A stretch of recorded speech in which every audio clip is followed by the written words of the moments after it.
Hello everyone and welcome back to my channel.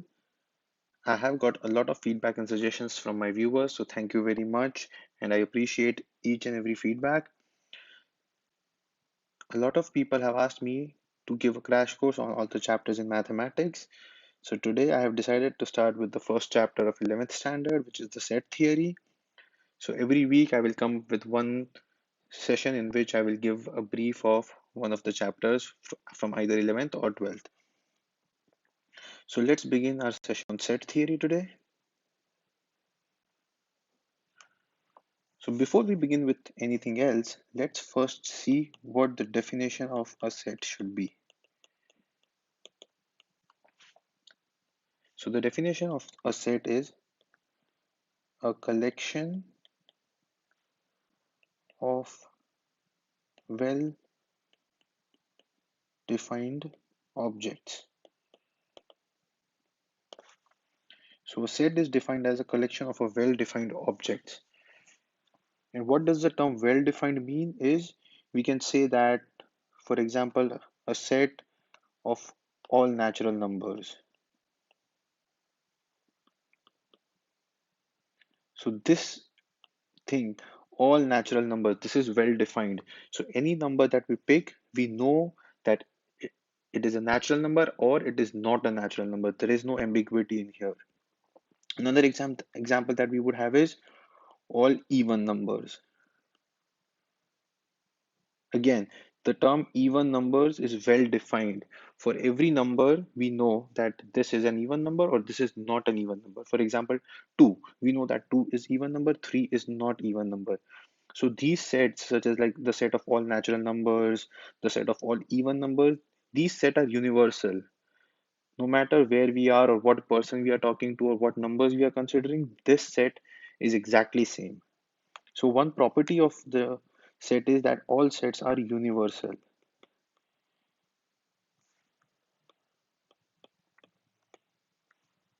An example of not well defined would be something that is qualitative and not quantitative. For example, list of all expensive objects or expensive products. Now, for some people, a 1,000 rupee product would be expensive. For some people, a 10,000 rupee product would not be expensive. So here, this set has ambiguity as to which product we should include or which product we should not include. So this is not a set because this set does not remain universal. For every person, this set would change. A better way to write this thing would be, and that would be a set, would be something that all products whose MRP is greater than 1,000 rupees, or maybe 10,000 rupees, or 100 rupees, or 10 rupees. So now this thing is well defined. We know that all products whose maximum retail price is greater than 1,000 rupees. So for every product, we know that this can be a part of a set or cannot be a part of a set. There is no ambiguity. So this is what well defined means, that there shouldn't be any ambiguity when considering what should be in a set or what should not be in the set. And there are many more numerous examples. Like example of a set could be all whole numbers or all prime ministers of India. And an example of not a set could be anything like all intelligent people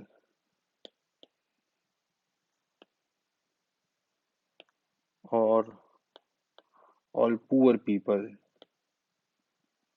Something like this. Like when you give a qualitative value that cannot be quantified, that cannot be a set because that set would differ from person to person. It will not be universal. So well defined and the term universal go together.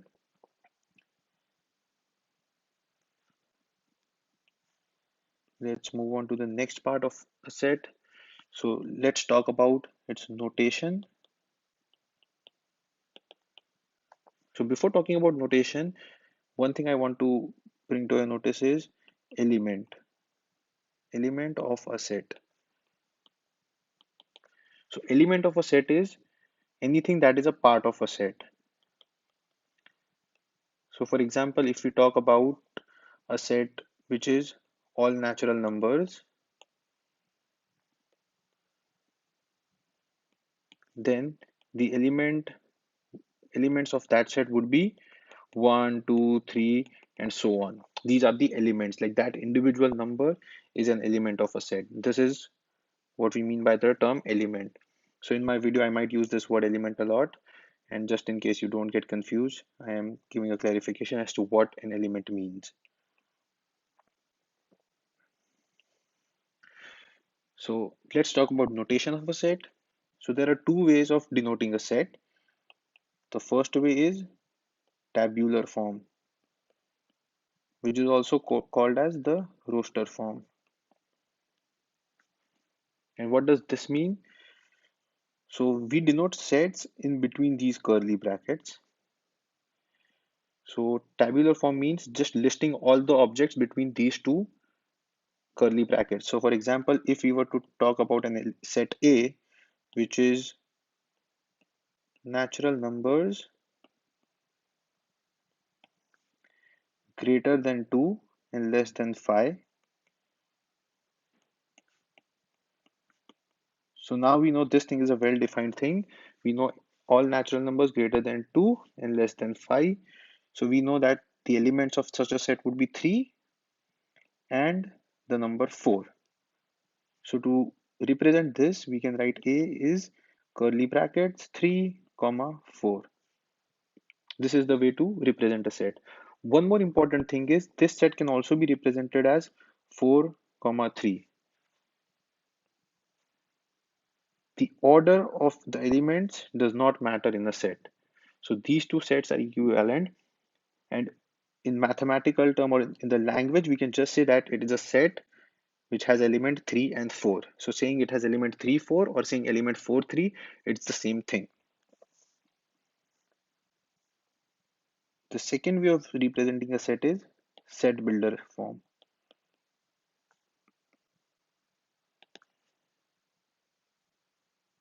And set builder form, we do not list all the elements individually. Instead, we list the properties of the elements. It's a generalized way to represent all elements. So let's see an example for this one. So if we were to take a set A, which consists of all positive integers less than 6. So if we were to write that in a tabular form, we would know that it is 1, 2, 3, 4, 5. These elements could be written in any order, but we would list 5 elements with commas between these two brackets. This is the tabular form. But if we were to write this in set builder notation, we would write this as we do not need to list all the elements, but instead what we do is we list the property of that element. So we can say that we make these brackets. So A is the set of all elements, and this colon represents such that. So we say A is a set such that X belongs to integers, and we know that X is less than 6, and we also know that it's positive. X is positive. So this is the set builder notation, and it could also be written like this: A is the set of X such that X belonging to integer and X is less than 6 and X greater than 0. Instead of writing the ands, all the conditions can be written with a comma. So we say that A is the list of all elements X such that we list all the conditions with commas. So this is the set builder form. If we were to write this example, initial example, natural numbers greater than 2, less than 5, then we would write it this way.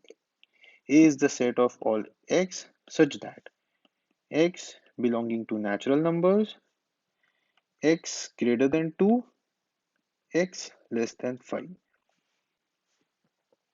This is the set builder notation of the exact same thing, and the roster method or the tabular would be 3, 4. So these are the two ways of writing a set, either a tabular form or a set builder form. And one thing that a lot of students do not remember is these symbols. So let me just reiterate these. So this symbol is for belongs to. This symbol would say does not belong to.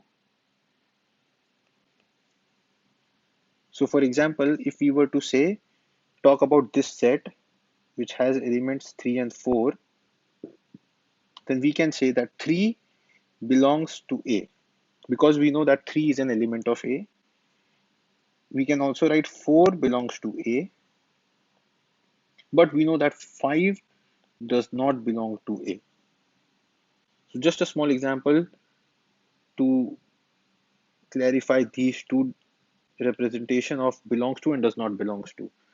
So belongs to means that is an element of the set, and does not belong to means not an element of the set.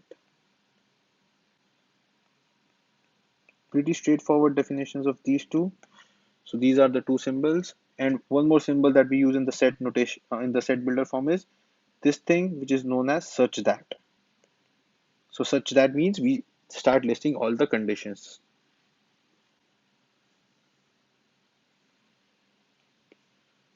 One more thing regarding the set is the number of elements in a set.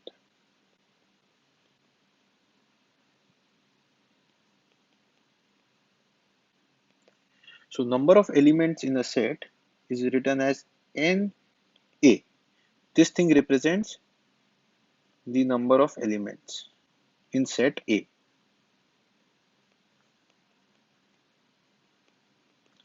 So if we had a set A which has 1, 2, 3, then the number of elements in A, which is represented as n comma A in brackets A, is 3 because we have 3 elements 1, 2, and 3. This thing is also called as cardinality.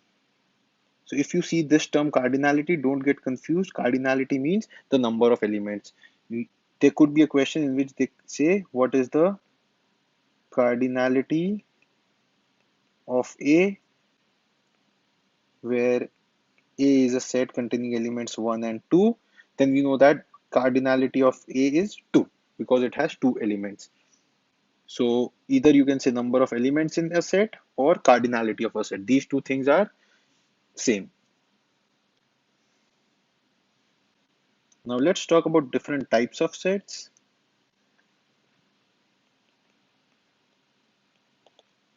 So the first type of set is finite set.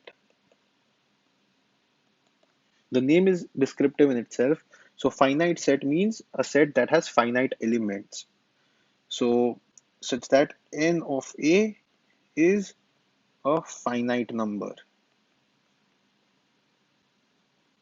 Any example like A is the set 1, 2, 3, 4. So we know that n of A equals to 4, and this is a finite set because it has finite elements in it. We can count the elements. Or one more example, X A is X such that X belonging to natural numbers, X greater than 2, X less than 6. This is also finite set because we know the elements of A would be 3, 4, and 5.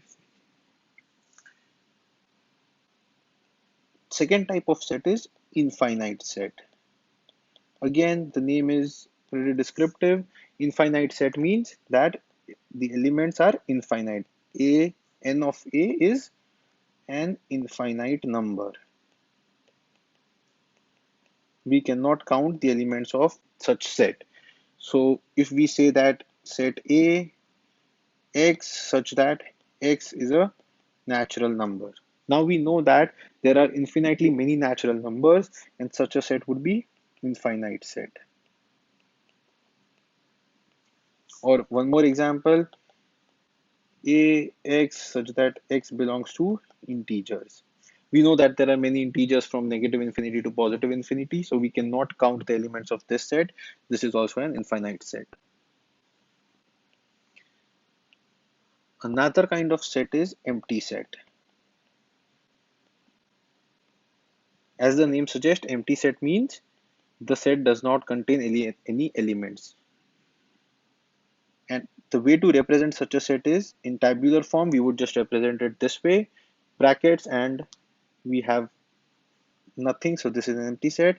And one more way of denoting that is with the Greek letter phi.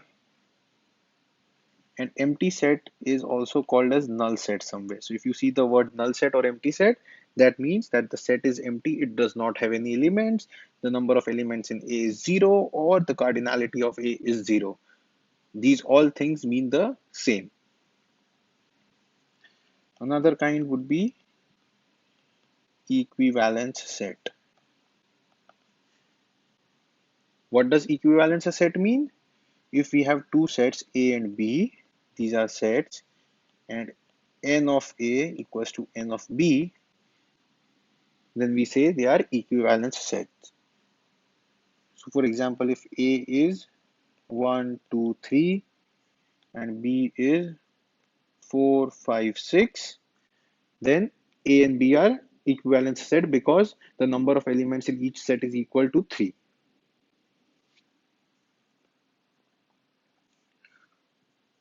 And then the last kind is equal set. So what does equal set mean? Let's have two sets A and B. So one thing is n of A equals to n of B. The number of elements in each set should be same and the set should be same. So if A is 1, 2, 3 and B is 1, 2, 3, then we can say that A and B are equal set. But if B was 4, 5, 6 as in the previous example, then A and B are not equal set because all the elements in A and B are not the same. They have different elements. So these are different kinds of set. One thing that we need to discuss when we discuss sets are union and intersection. We might have seen these symbols. So union is represented as a U and intersection is represented as the inverse U. We might have seen these symbols throughout our school life or any other place, and we need to know what does the definition of this mean. So what does union mean? Union of two sets. Whenever we talk about union and intersection, we always have multiple sets. It's always more than one set. So if we talk about union of two sets, so the union of two set is a set containing all elements that are either in A or B. So what is the definition of union of two sets? That is a set containing all elements that are either in A or B. Let's try to understand this more with an example. So let A be a set 1, 2, 3 and B be a set 2, 3, 4. So the union of this set, which is represented as A, the sign U and B. So this is a set containing all elements that are either in A or B. So if we were to consider the elements, we know that 1 would be one element because 1 is a part of A. We know that 2 will also be an element of the union because 2 is present in both A and B. So here we can also write A or B or both. Either A or B means it could be in both as well, but to be more wordy, we can write A or B or both. Then we know that the element 3, it is in A and B, so it would be in the union A and B. And element 4 is also in the A union B set because it is in the set B. So the union is a set containing all elements that are either in set A or B or both. If we were to consider set B, which is also 1, 2, 3 equal set, then A union B would be 1, 2, and 3. We don't have any other element. So we consider elements that are individually in A or B, or they are part of both A and B. One thing that we know would be n of A plus n of B would always be greater than or equal to n of A union B. If A and B have this, if A and B are equal set and have the same elements, then A union B would be also the same set. So at that moment, the number in A union B would be equal to number of elements in A plus number of elements in B. But in any other case, if A or B has any different element or more number of elements, then this number will always be greater than the number of elements in A union B. The second thing that we need to talk about is intersection. So the intersection of two sets is defined as a set containing elements that are elements of both A and B. So if we had a set A which has 1, 2, 3, and a set B that has elements 2, 3, 8, then from the definition we know that A intersection B is 2 and 3, because the elements 2 and 3 are the only two elements that appear in both set A and B. If the sets A and B are equal set, then we know that A intersection B would be the same set A or B. And if they don't have any common elements, like if A was 1, 2, 3 and set B was 4, 5, 6, then we can say that A intersection B is the empty set, or also represented by the Greek letter phi. And when we talk about intersection, let's talk about the number of elements as well. So number of elements in A plus the number of elements in B, in this case, would always be less than or equal to the number of elements in A intersection B. You can try various and numerical examples, and this condition will always be satisfied. If A and B are equal set, then A intersection B would have exactly the number of elements that NA has.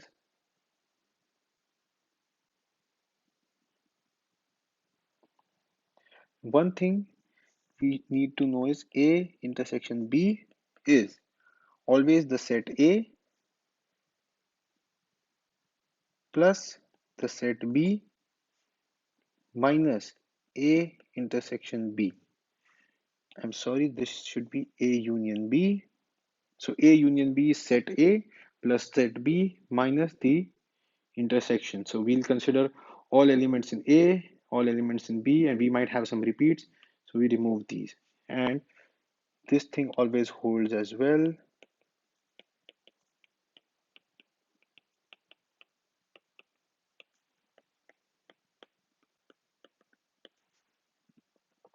So in general, if we have any set, we are adding the two sets, it would be NA plus NB. So the number of elements in this set A plus B would be number of elements in A plus number of elements in B.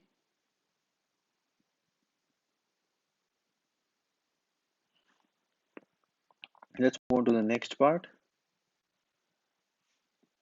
And one thing that we need to talk is subsets.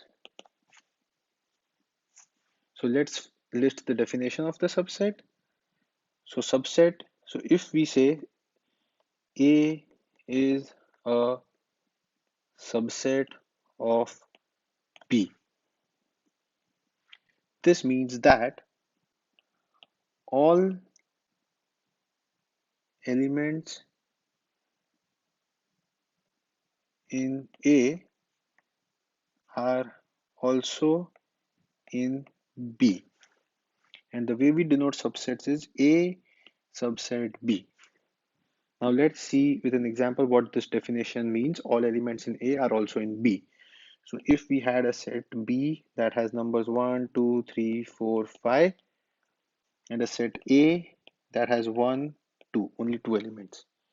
So here we can write A is a subset of B because we can see that all elements of first element 1 is also a part of B, the other element 2 is also a part of B.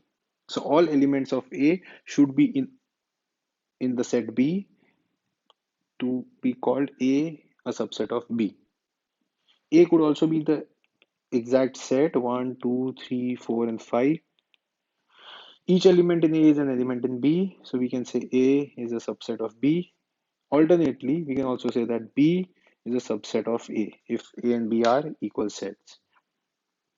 So whenever you see these two conditions together, you'll know that set A and set B are identical sets or equal set. And this thing also says that each set is a subset of itself because all elements in this set is a part of the set itself.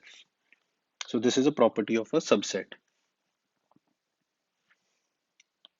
So if we had a set which has elements 1, 2, 3, then all the subsets of A, if we were to list all the subsets of A, it would be a set containing just the element 1, a set containing just the element 2, a set containing the element 3. It could also contain two elements 1 and 2. It could contain two elements 2 and 3. It could contain two elements 1 and 3. And it could contain all the three elements 1, 2, and 3. And one more subset would be the empty set phi. So these would be the subsets of set A. One thing to remember regarding subset is the empty set phi is a subset of every set because phi is an empty set, it does not have any element, and this will be a subset of every set. One more thing would be power set. And what does power set mean? Power set is defined as set of all subsets of a set. So here, if we were to denote this whole thing as a set, then this thing would be power subset of A, which is also denoted as P bracket A. This is power set of A, which is set of all subsets of a set. And one more thing we can talk about is proper set. Proper set is all subsets except the set itself. So if we remove this element from the set, the element that is the set 1, 2, 3, if we remove this element from the power set, then that is a proper set. One thing I want to highlight in this is a lot of students get confused between these two notations. So here phi means the empty set phi, which is also equivalent as this. And this thing is equivalent to this. So the only letter phi is an empty set. The letter phi within a set means a set that has a set which is empty. So we can also have sets within sets. We can have something like this. So this thing is an element, this thing is an element, and these two are a part of a set. So a lot of people think that these two are equal, but they are not. These two notations mean completely different things. Phi means that it is an empty set, and a set of phi means a set that contains an empty set.